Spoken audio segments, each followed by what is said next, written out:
So what's causing a rise in friction in e-commerce transactions today? Well, this can really be put into two different buckets. There's a whole host of fraud solutions on the market today that are really good at predicting fraud. The problem is false declines or false positives. If we look at an article released by Edgar Dunn and Company back in 2020, when they looked at the issue of false declines, what this article stated was actually that for point of sale transactions, authorization success rates were around 96%. In card not present situations, that dropped to 85%.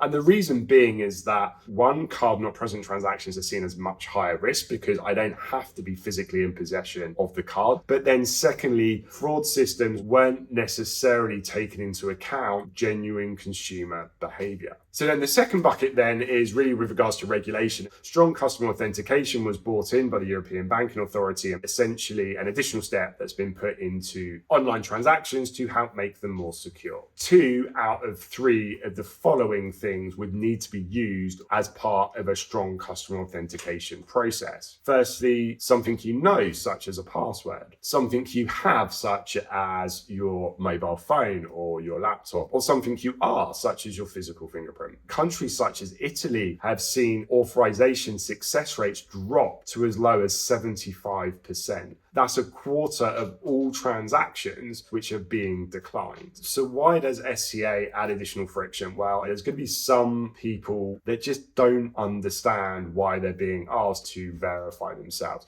If I look back to the chip and pin rollout in the UK in early 2000, there was a whole program of education for consumers that were used to using their cards and signing a piece of paper at checkout, who now had to actually input their PIN number, which they were only really used to using at an ATM machine. If I look at how strong customer authentication has been rolled out across Europe, I've not seen the same education. I think some of the markets are maybe not used to things such as 3D Secure. Secondly, then, it might also depend on the technology that's being used. 3D Secure was actually released back in 2001 as Visa and MasterCard's response to card not present fraud. There are 3 different versions which can be used currently. There's the original version, 3DS1, which is really reliant on static or one-time passwords. It's a password approach system. Not so great because it's really designed for laptop and desktop PCs. Doesn't work very well on mobile devices. So much so that actually the card networks or card schemes are going to be sunsetting support for 3DS1 throughout October 2022. So then the second version of 3DS is 3DS 2.1. And this is really where support for mobile devices and also biometric data was first supported. Being able to use things like a fingerprint scanner,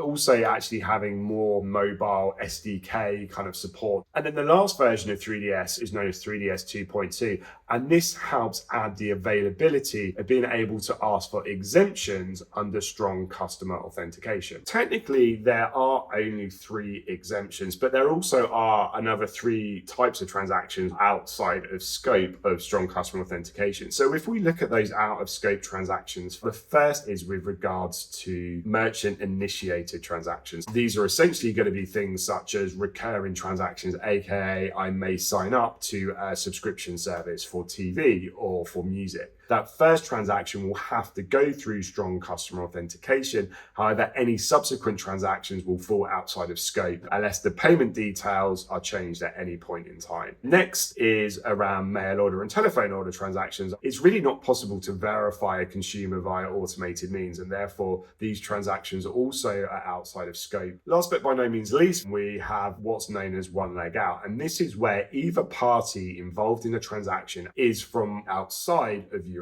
Now, if we're actually looking at physical exemptions themselves, as I mentioned, there are 3. So the first of those would be transaction risk analysis, where some element of fraud screening has been performed on the transaction. Now, there are other caveats here, such as it will depend on the acquirer and the issuer's fraud rate and the value of the transaction. For example, any transactions over €500 could not be exempted under transaction risk analysis. The next exemption is with regards to trusted beneficiaries. And this is really something which is owned between the consumer and their card issuer. So a really good example is that I would go to a website, I would place an order. My card issuer may ask me if I would like to whitelist any further transactions that I make on this merchant's website. Then last, transactions can be exempted because they're low value. So anything under the value of 30 euros can be exempted from strong customer authentication, assuming that no more than 5 transactions have previously been exempted and that the cumulative total of transactions is not in excess of 100 euros. So how can we look to remove friction from e-commerce transactions? Firstly, as an acquirer, a PSP or a merchant,